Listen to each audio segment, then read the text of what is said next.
Assalamualaikum warahmatullahi wabarakatuh.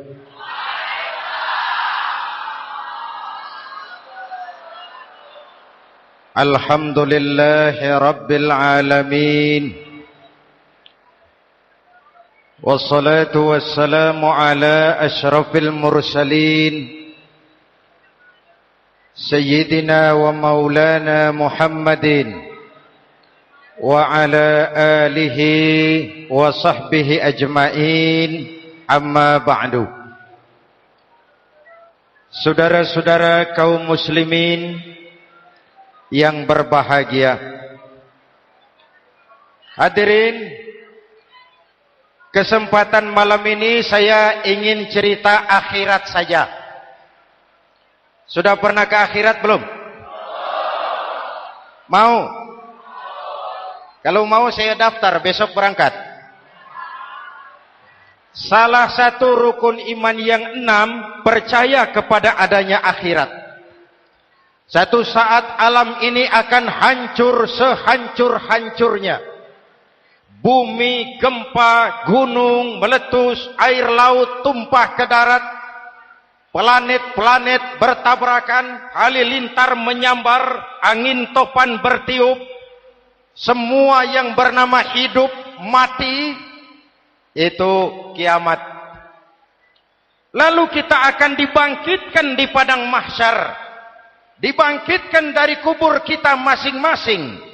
Dan subhanallah, pada saat bangkit dari kubur itu, keadaan muka kita ini menurut satu riwayat berubah menurut amalan kita masing-masing. Jangan heran nanti ada yang dibangkitkan dari kuburnya itu mukanya berubah jadi muka tikus. Hebat sekali. Badannya badan manusia, tangannya tangan manusia, mukanya muka tikus. Sebab apa? Sebab waktu di dunia amalannya amalan tikus. Apa amalan tikus itu? Suka menggeragoti barang yang disimpan rapi-rapi.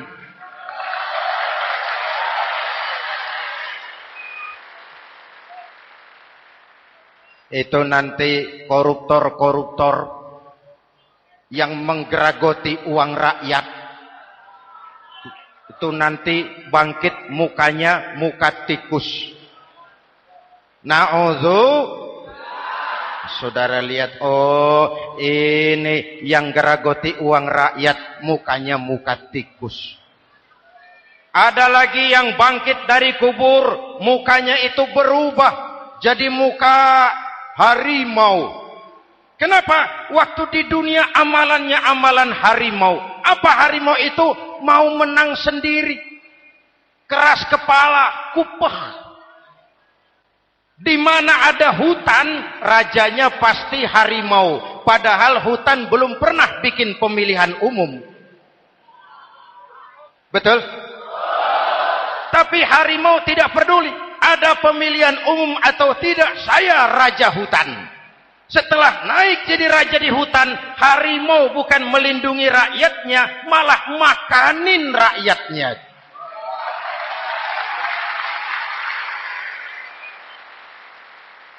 Orang-orang yang mau benar sendiri.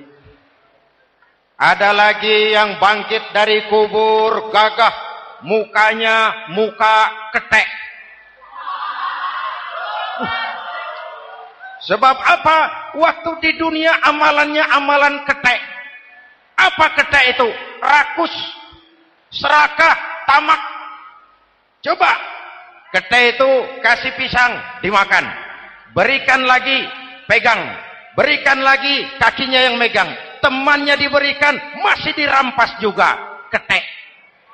Serakah. Kalau mental ketek masih gentayangan di republik ini, maka pemerataan cuman akan jadi dongeng. kaum muslimin yang berbahagia. Pada saat itu di akhirat nanti, setiap orang sibuk dengan urusannya sendiri-sendiri.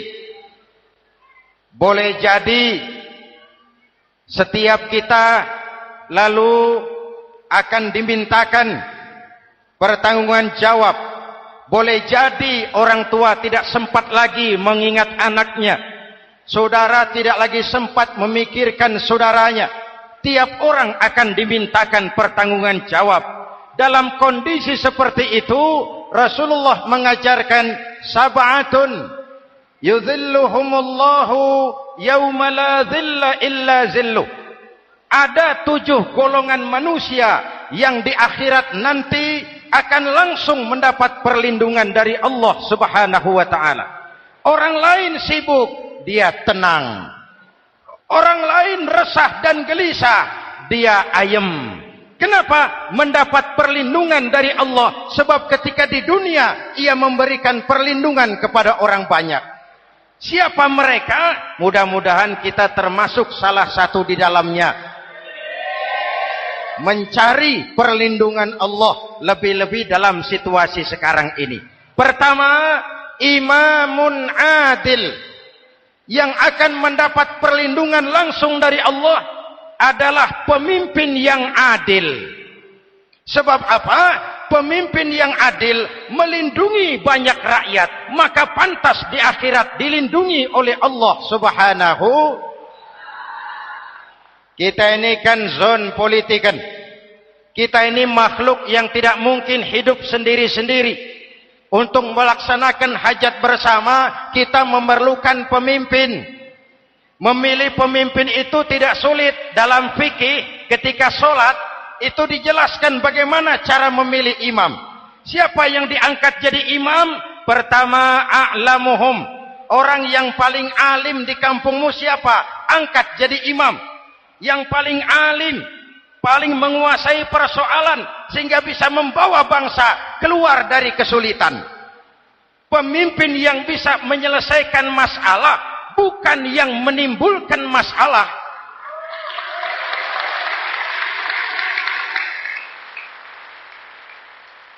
Apalagi kalau pemimpinnya jadi masalah, bagian dari masalah. Ini namanya pengurus jadi urusan. A'lamuhum. Pak, di kampung saya ada 2 orang, alimnya sama. Yang mana yang jadi imam?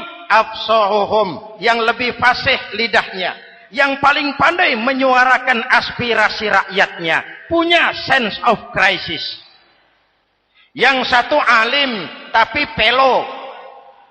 Yang satu alim tidak pelo, yang tidak pelo jadi imam. Kenapa? Tidak sah orang fasih bermakmum kepada imam pelo. Pak, ini imam pelo, makmum pelo semua. Sah. Namanya kampung pelo. Aduh Pak, ini 2 orang alimnya sama, fasihnya sama. Yang mana yang jadi imam? Aktsaruhum sinnan, yang lebih tua umurnya, senioritas baru dihitung. Lahirnya bareng Pak. Yang mana yang jadi imam?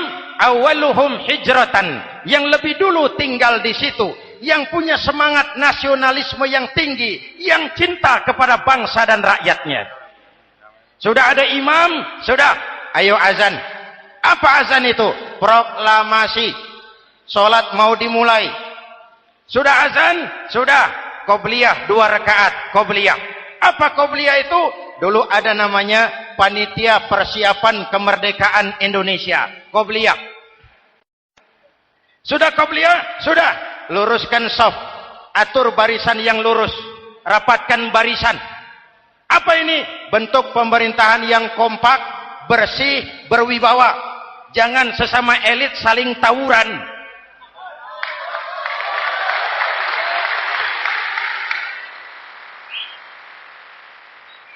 Luruskan shaf. Lalu shaf yang terdepan hendaknya diisi orang yang sedikit alim. Tidak perlu alim betul, sedikit alim. Maksudnya apa? Kalau imam keliru dia bisa tegur. Kalau imam salah dia bisa tegur. Kalau imam batal dia bisa gantikan. Ini wakil-wakil makmum. DPR, DPRD. Wakil-wakil makmum. Sudah. Ayo imam pimpin sholat. Sepakati dulu kita mau sholat apa? Rakaatnya berapa? Surah yang mau dibaca apa? Pakai sujud tilawah apa tidak? Supaya makmum tidak kaget-kagetan. Rakyat harus dikasih tahu pemimpinnya mau kemana, visinya apa, supaya makmum ikutnya ikhlas. Jelas? Hadirin yang saya hormati, kita memerlukan pemimpin yang adil, yang menaungi rakyatnya, sehingga dengan demikian nanti mereka akan dinaungi langsung oleh Allah Subhanahu. Mudah-mudahan Allah memberikan kepada kita rakyat dan bangsa Indonesia ini pemimpin yang adil. Saya yakin perjalanan waktu akan mengantarkan kita di mana orang-orang akan terbuka topengnya sehingga akan jelas mana pembela rakyat, mana penyengsara rakyat.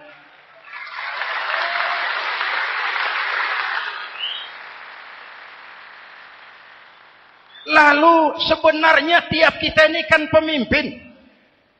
Pak Lurah pemimpin di kelurahannya, Pak Camat pemimpin di kecamatannya, kepala suami pemimpin di rumah tangganya, anak muda pemimpin bagi dirinya. Dan setiap kita akan dimintakan pertanggungan jawab tentang apa yang kita pimpin.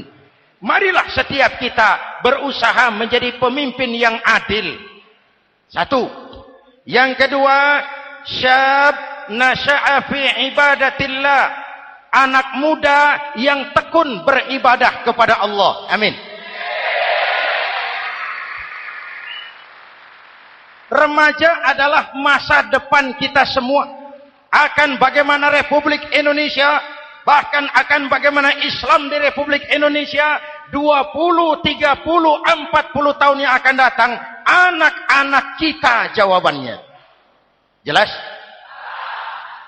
Maka menghancurkan Islam tidak usah menyegel masjid, tidak usah menutup pesantren, tidak perlu melarang pengajian, cukup dengan meracuni remaja dan pemuda Islam, menjauhkan mereka dari agama dan ulama. Kalau mereka sudah jauh dari agama dan ulama, tinggal menunggu pergantian generasi.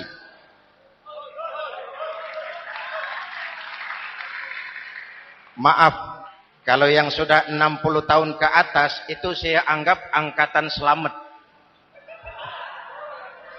Generasi tanda seru. Insya Allah mantap akidahnya, tidak goyah imannya. Tapi yang 30 tahun ke bawah, adik-adik saya ini, the next generation. Kalian yang jadi pilot project. Remaja-remaja Islam, kalau mau jadi remaja dan pemuda modern, jangan dekat-dekat ke masjid kuno. Masjid khusus 70 tahun ke atas. Baca Quran kampungan.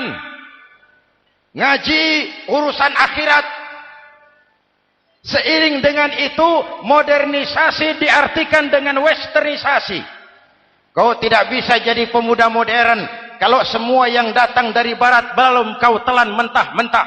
Kau harus bisa bergaul seperti orang barat, berpakaian seperti orang barat, berumah tangga seperti orang barat, makan minum seperti orang barat. Kalau nyanyi lagunya lagu barat yang orang lain nggak ngerti, kamu juga nggak tahu. Mengalirlah narkoba dalam segala bentuknya. Maka muncullah generasi-generasi santai, generasi-generasi salon yang mencoba mencari pelarian hanya dengan kesenangan sesaat, tapi menghancurkan masa depan yang pasti.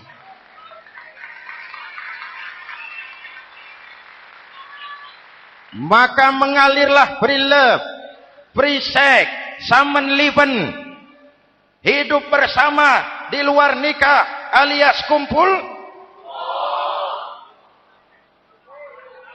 Ya sama saja, kumpul kebo, kumpul embek itu sama. Hadirin yang saya hormati, Kalau sudah hancur, tinggal menunggu pergantian generasi. Oleh karena itu, adik-adik saya, para remaja, para pemuda, kalian harapan kami semua. Di pundak kalian, kami pertaruhkan hari depan bangsa dan negara ini. Hidup cuma putaran menunggu giliran. Ada saat datang, ada waktu pergi. Ada hari lahir, ada saat kembali. Ada hari dilantik, ada saat untuk menyerahkan jabatan. Hidup cuma sekadar menunggu giliran. Karena itu kepada kalian saya ingatkan satu ucapan orang bijak. Hai anak muda, berpikirlah kau di waktu pagi. Bekerjalah di waktu siang. Makanlah di waktu sore. Dan tidurlah di waktu malam. Berpikir di waktu pagi. Belajar mumpung masih muda. Bekerjalah di waktu siang, amalkan ilmu itu setelah dewasa. Makanlah di waktu sore, hari tua tinggal menikmati hasilnya. Tidurlah di waktu malam, matilah dengan tenang. Kalau pagi kau tidak berpikir, nanti siang kau tidak akan bisa bekerja. Kalau siang tidak kerja, nanti sore mau makan apa? Kalau sore tidak makan, alamat malam enggak bisa tidur.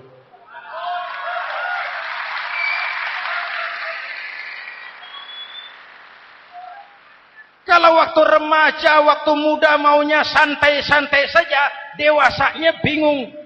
Kalau dewasanya bingung, hari tua terlunta-lunta. Kalau hari tua terlunta-lunta, matinya menteleng. Maka lebih baik makan singkong betulan daripada makan roti mimpi.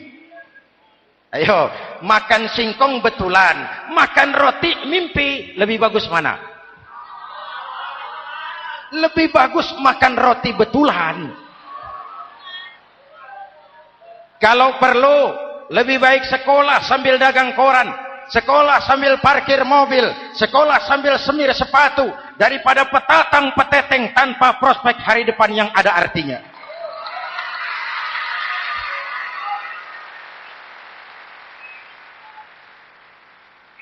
Inilah golongan kedua yang nanti akan langsung mendapat perlindungan dari Allah. Anak muda yang tekun ibadah. Kalau orang tua tekun ibadah, pantas.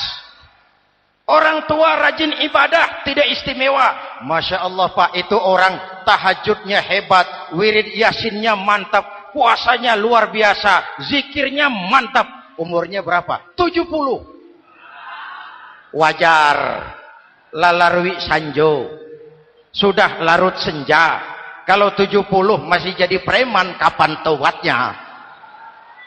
Tapi kalau ada anak muda, darahnya masih mengalir dengan panas, keinginannya masih sejuta khayal, dia bisa salurkan di jalan Allah, itu amat disukai Allah, dan itu akan mendapat perlindungan langsung dari Allah Subhanahu. Hadirin kaum muslimin di seluruh tanah air yang saya cintai, sekarang kita sampai kepada golongan ketiga yang nanti dinaungi Allah. Itu siapa? Rajulun qalbuhu mu'allakun bil masajid. Seseorang yang hatinya selalu terpaut kepada masjid. Masjid memang tempat melaksanakan sholat, tapi lebih dari itu dia adalah pusat kegiatan umat. Umat Islam dengan masjid seperti ikan dengan air, tidak boleh berpisah. Sehingga ada hadis qudsi mengajarkan, inna buyuti fil ardil masajid wa inna zuwari fiha ummaruha. Rumahku di permukaan bumi adalah masjid. Orang-orang yang memakmurkan masjid adalah tamuku. Dari masjidlah terpancar semangat silaturahmi, dan itu yang sangat kita perlukan sekarang. Di tengah-tengah kerentanan kita sebagai bangsa, masjid harus jadi lem perekat. Di sini siapapun yang datang mengucapkan assalamualaikum, betul? Menebarkan salam, menebarkan rasa damai, bersalaman, Kata Nabi, "Ma min muslimaini yaltaqiyani fayatasafahani illa ghafarallahu dzunubahuma." Apabila dua orang Islam bertemu lalu bersalam-salaman, Allah akan menghapuskan dosa yang terjadi di antara kedua orang itu. Bangsa kita sedang rentan perpecahan. Benih-benih disintegrasi bertebaran di mana-mana. Maka mari kita kembali ke masjid untuk menyusun semangat kebersamaan, meluruskan saf, merapatkan barisan, dan menerjemahkannya di luar masjid. Ini ada kaitannya dengan faktor yang keempat, yang langsung dilindungi Allah. Siapa mereka? Rajulani tahabba fillahi ijtama'a alaihi wa tafarraqa alaihi. Dua orang yang bersaudara, bertemu karena Allah, berpisah karena Allah. Itu akan dilindungi langsung oleh Allah di hari akhirat nanti. Dua orang bersaudara, bertemu karena Allah, berpisah pun juga karena Allah. Tadi dalam perjalanan ke sini, saya melalui sebuah desa. Masih ada sisa-sisa tawuran antar desa. Saya tidak sebutkan desanya, itu rahasia perusahaan. Saya cuma prihatin, siapa lawan siapa? Siapa yang kita bakar rumahnya? Siapa yang kita sambiti dengan batu? Siapa yang kita rugikan? Padahal urusannya kadang-kadang sepele. Di satu desa misalnya, cuma urusan kaset jadi tawuran antar desa. Ini kan hal yang sangat sepele. Padahal Nabi mengajarkan dengan keras, kalau dua orang Islam saling bertengkar, al-qatil wal maktul finnar. Yang membunuh dan yang dibunuh, dua-duanya neraka. Sahabat bertanya, "Ya Rasul, kalau yang membunuh masuk neraka, pantas. Kenapa yang dibunuh neraka juga?" Rasulullah senyum lalu berkata, "Yang dibunuh pun sudah punya niat membunuh. Cuma keduluan dibunuh. Andai kata tidak dibunuh, dia yang akan membunuh." Mari kita renungkan, kenapa sebagai bangsa kita seperti tercabut dari akar budaya kita. Kita jadi beringas, kita jadi brutal untuk hal yang sepele. Yang satu teriak Allahu Akbar, yang lain teriak Allahu Akbar. Siapa lawan siapa? Dulu Bung Tomo teriak Allahu Akbar, musuhnya londo. Sayyidina Hamzah, Khalid bin Walid teriak Allahu Akbar, yang dilawan kafir. Abu Jahal, Abu Lahab, Abu Sufyan. Sekarang si Ali lawan si Hasan, Hasan Allahu Akbar, Ali Allahu Akbar. Siapa lawan siapa?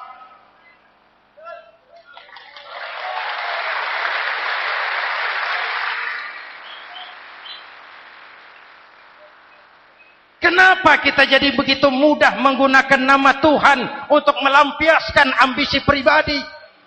Kenapa Allahu Akbar yang begitu sakral kita lepas cuma untuk pelampiasan sebuah dendam? Dua orang yang bersaudara bertemu karena Allah, berpisah karena Allah. Itu ukurannya. Kau di jalan Allah, kau saudaraku. Keluar dari jalan Allah, selesai persaudaraan sampai di sini.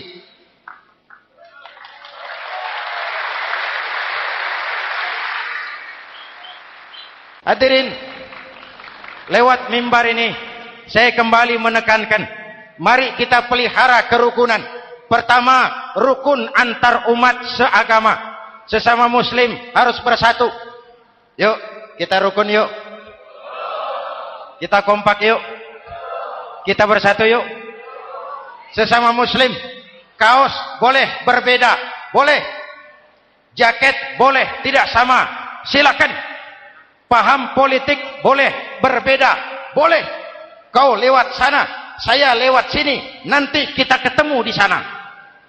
Betul? Mari lapang dada menerima perbedaan, tetapi mengarah kepada satu tujuan yang sama. Walaupun bineka, kita ini tunggal, seperti dilatih di masjid ini. Dua orang yang bersaudara, bertemu karena Allah, berpisah karena Allah.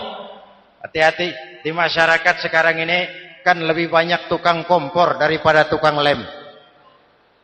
Tahu tukang kompor? Hangati sana, panasi sini, bakar sana, sulut sini. Terbakar kita, dia lari tepuk tangan. Udah capek kita rakyat diobok-obok. Udah capek kita rakyat dialamatkan, dijadikan address.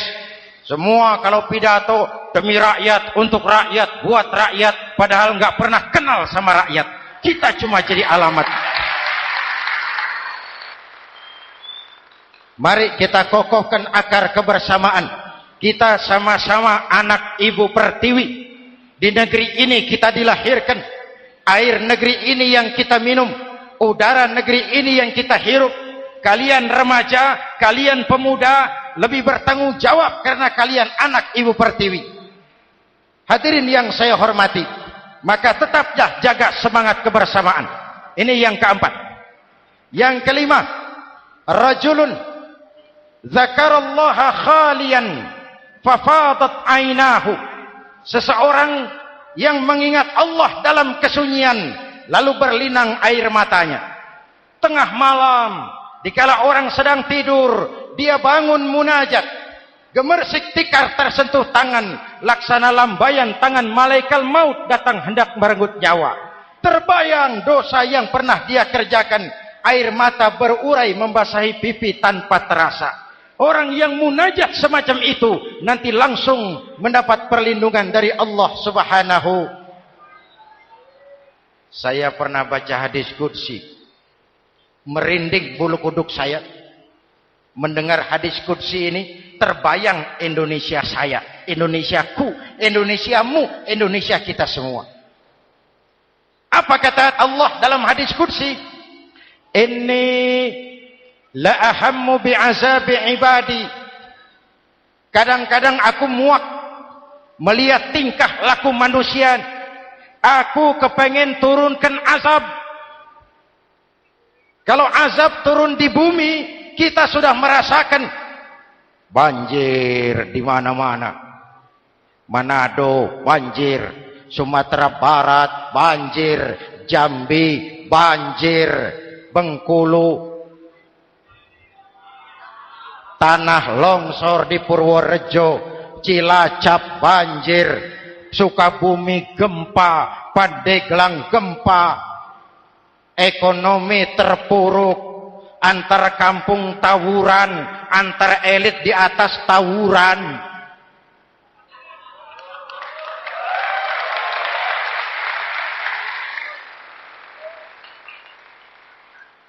Hutang numpuk. 40% APBN kita ini sekarang cuma untuk bayar hutang. Itu pun dengan asumsi dolar 7.000, 9.000, artinya sekitar 50% APBN kita untuk bayar hutang. Untungnya sekarang ini yang agak menolong, harga minyak membaik di pasaran internasional. Hadirin yang saya hormati, ini lagi ngomong apa saya sih? Aku pengen turunkan azab, tetapi kata Allah, ketika aku melihat orang-orang tua yang sujud di keheningan malam, bayi-bayi tanpa dosa masih menyujud. Ada hadis qudsi mengajarkan, inna buyuti fil ardil masajid wa inna zuwari fiha ummaruha. Rumahku di permukaan bumi adalah masjid. Orang-orang yang memakmurkan masjid adalah tamuku. Dari masjidlah terpancar semangat silaturahmi. Dan itu yang sangat kita perlukan sekarang. Di tengah-tengah kerentanan kita sebagai bangsa, masjid harus jadi lem perekat. Di sini siapapun yang datang mengucapkan assalamualaikum. Betul? Menebarkan salam, menebarkan rasa damai, bersalaman. Kata Nabi, ma min muslimaini yaltaqiyani fayatasafahani illa ghafarallahu dzunubahuma. Apabila dua orang Islam bertemu, lalu bersalam-salaman, Allah akan menghapuskan dosa yang terjadi di antara kedua orang itu. Bangsa kita sedang rentan perpecahan. Benih-benih disintegrasi bertebaran di mana-mana. Maka mari kita kembali ke masjid untuk menyusun semangat kebersamaan, meluruskan saf, merapatkan barisan, dan menerjemahkannya di luar masjid.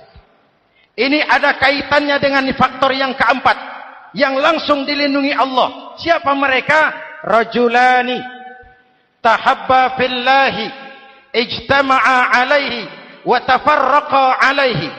Dua orang yang bersaudara, bertemu karena Allah, berpisah karena Allah. Itu akan dilindungi langsung oleh Allah di hari akhirat nanti. Dua orang bersaudara, bertemu karena Allah, berpisah pun juga karena Allah.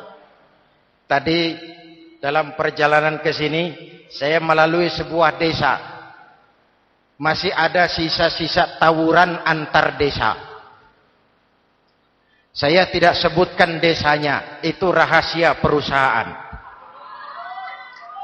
Saya cuma prihatin, siapa lawan siapa, siapa yang kita bakar rumahnya, siapa yang kita sambiti dengan batu, siapa yang kita rugikan, padahal urusannya kadang-kadang sepele. Di satu desa misalnya, cuma urusan kaset jadi tawuran antar desa. Ini kan hal yang sangat sepele. Padahal Nabi mengajarkan dengan keras, kalau dua orang Islam saling bertengkar, al-qatil wal maktul finnar. Yang membunuh dan yang dibunuh, dua-duanya neraka. Sahabat bertanya, ya Rasul, kalau yang membunuh masuk neraka, pantas. Kenapa yang dibunuh neraka juga? Rasulullah senyum lalu berkata, yang dibunuh pun sudah punya niat membunuh. Cuma keduluan dibunuh. Andai kata tidak dibunuh, dia yang akan membunuh. Mari kita renungkan, kenapa sebagai bangsa kita seperti tercabut dari akar budaya kita. Kita jadi beringas, kita jadi brutal untuk hal yang sepele. Yang satu teriak Allahu Akbar, yang lain teriak Allahu Akbar. Siapa lawan siapa? Dulu Bung Tomo teriak Allahu Akbar, musuhnya londo. Sayyidina Hamzah, Khalid bin Walid teriak Allahu Akbar, yang dilawan kafir. Abu Jahal, Abu Lahab, Abu Sufyan. Sekarang si Ali lawan si Hasan, Hasan Allahu Akbar, Ali Allahu Akbar. Siapa lawan siapa?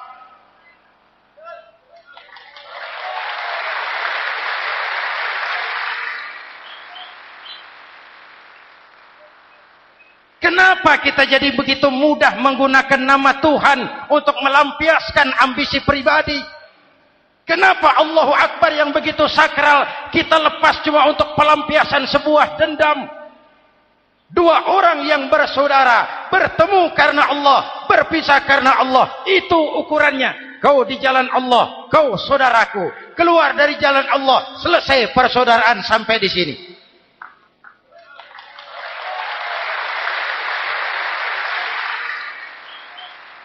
Hadirin, lewat mimbar ini saya kembali menekankan, mari kita pelihara kerukunan.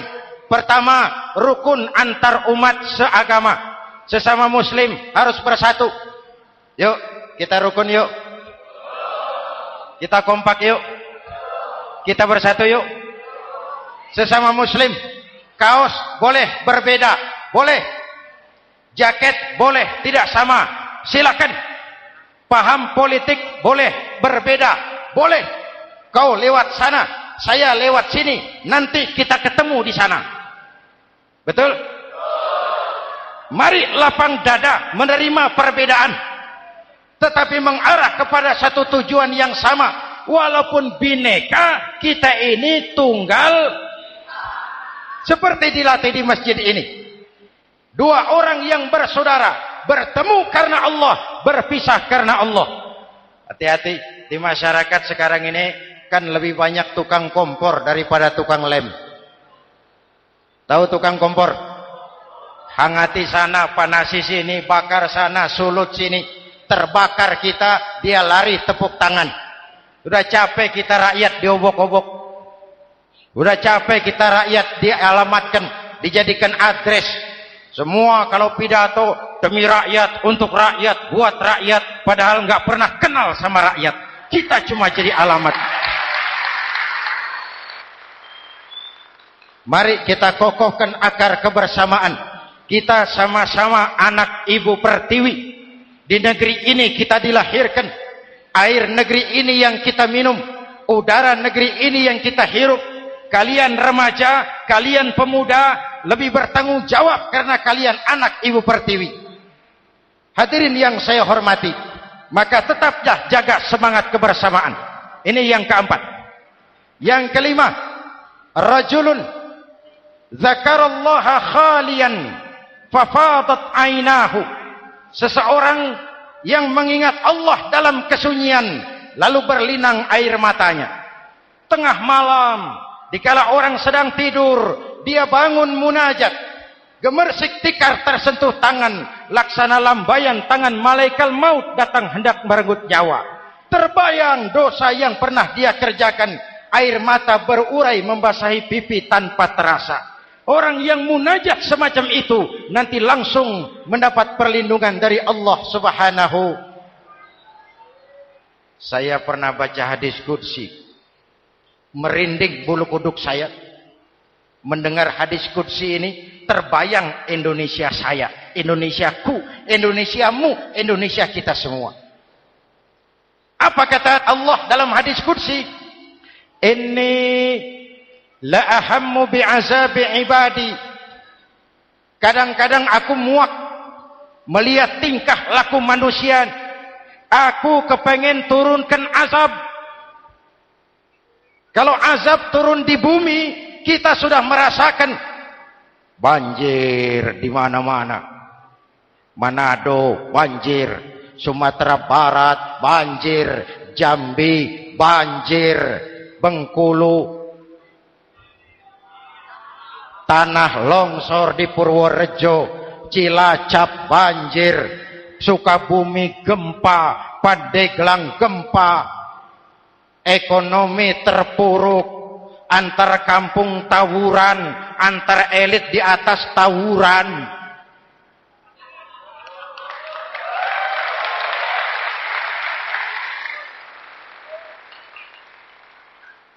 Hutang numpuk.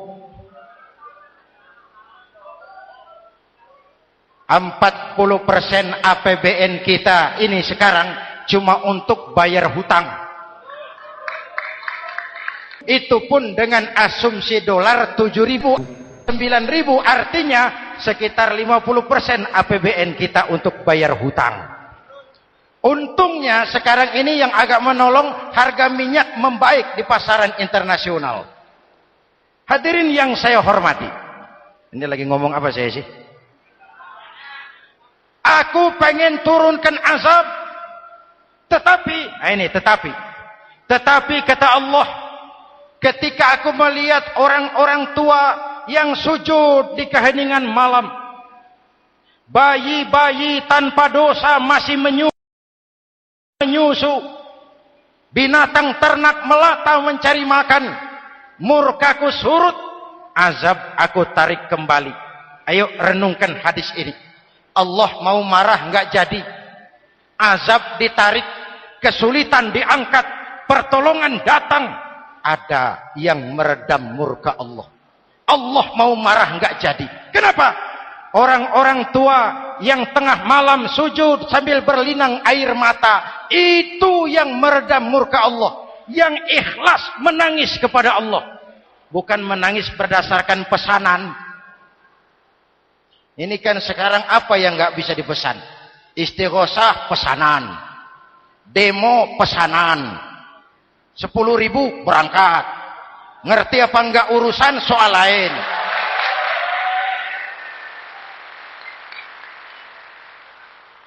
Jadi bukan demonstran, pekerja demo. Orang tua yang ikhlas nangis kepada Allah di keheningan malam, kita hutang jasa kepada orang-orang tua yang ikhlas seperti itu. Itu yang menjaga keselamatan bangsa. Allah mau murka enggak jadi, sepanjang masih banyak orang-orang tua yang sujud di tengah malam. Amin. Yang kedua, bayi tanpa dosa masih menyusu. Tanpa dosa. Binatang melata mencari makan. Sekarang bagaimana kesulitan, gak mau panjang. Mengamalkan hadisnya terbalik. Yang disuruh itu orang tua tengah malam sujud. Bayi tanpa dosa nyusu. Sekarang ini orang tua tengah malam nyusu. Bayi tanpa dosa dibuang ke tempat sampah. Akibat pergaulan bebas, bayi tanpa dosa dibuang ke tempat sampah. Orang tua tengah malam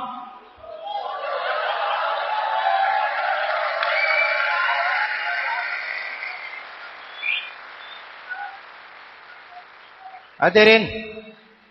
Yang keenam, rajulun da'athum ra'atun zatu mansibin wa jamalin ila nafsiha faqala inni akhafu Allah rabbal alamin. Orang yang bermoral dibujuk rayu oleh perempuan cantik, lalu dia berkata, maaf, saya takut kepada Allah.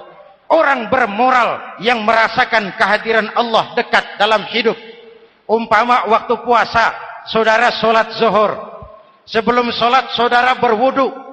Ketika berkemur saudara korupsi. Sedikit airnya saudara minum. Jangankan polisi, teman wudu sebelah pun tidak tahu kalau waktu berkemur saudara korupsi. Kenapa kita tidak mau melakukan? Ada rasa malu kepada Allah. Ini yang perlu kita tumbuh kembangkan, rasa malu kepada Allah Subhanahu wa taala. Yang ketujuh, rajulun tasaddaqa bi shadaqatin fa akhfaha. Orang yang bersedekah lalu disembunyikan sehingga tangan kiri tidak tahu apa yang diberikan oleh tangan kanan. Orang yang punya kepedulian tinggi tetapi ikhlas menolong yatim, membantu sesama dalam rangka menegakkan masyarakat yang adil dan makmur. Mari kita mohon kepada Allah, semoga kita semua senantiasa dalam perlindungannya di dunia ini dan lebih-lebih di akhirat nanti. Al-Fatihah. A'udzubillahi minasyaitonir rajim. Shiratal ladzina an'amta 'alaihim ghairil maghdubi 'alaihim waladdallin. Amin. Bismillahirrahmanirrahim. Alhamdulillahirabbil alamin. Allahumma shalli ala Muhammad wa ala alihi washabihi ajmain. Rabbana taqabbal minna salatana wa siyamana wa qiyamana wa takhashu'ana wa ta'abbudana wa tammim taqsirana ya arhamar rahimin. Allahumma ja'alna minas su'ada'il maqbulin wa la taj'alna minal ashqiya'il mardudin. Rabbana zalamna anfusana wa illam taghfir lana wa tarhamna lanakunanna minal khasirin. Afdalu ma qultuhu ana wan nabiyyuna min qabli la ilaha illallah.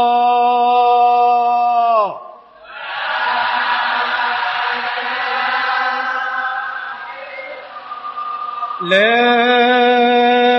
ilaha illallah.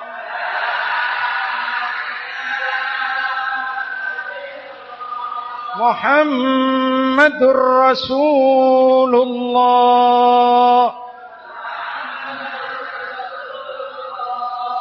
Kalimatu haqqin 'alaiha nahya wa 'alaiha namut wa 'alaiha nubashu insyaallah minal aminin wa akhiru da'wana alhamdulillahi rabbil alamin. Assalamualaikum warahmatullahi wabarakatuh.